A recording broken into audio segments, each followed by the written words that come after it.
Look back at the history of the Kia Rio and you'll find a car that always offered plenty of room at a very keen price. What you wouldn't find is a car with any real sparkle or desirability.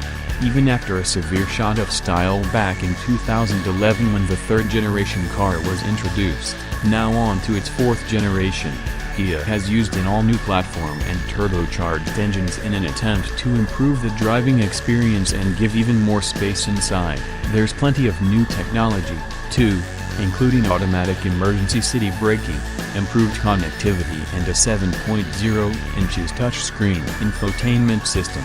Running costs look competitive, with all but one model dipping below 110 grams/km of carbon emissions, and a pair of diesels that duck below 100 grams/km.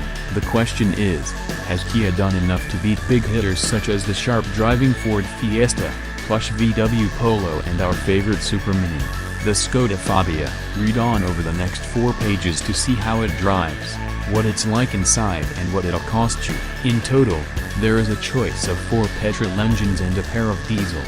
At the bottom of the range is a 1.25-liter petrol with a meager 83 bhp, a unit we suspect will feel out of its depth out of town. We've yet to try it, though.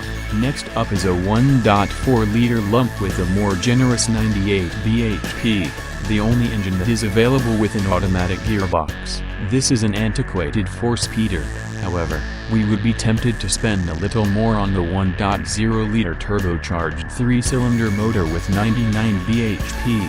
This engine is just as flexible as the small turbo engines in the Fiesta and Fabia, and delivers even more outright speed. A 118 bhp version of this engine is also available, but you won't notice the extra power unless you work it really hard. It isn't worth the extra money, to be honest.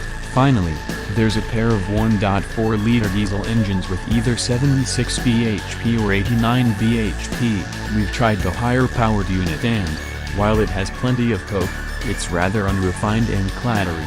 It's also only available in high-spec 3 trim that makes it a pricey buy. With either diesel, you'd have to do lots of miles every year to make it worth the initial premium.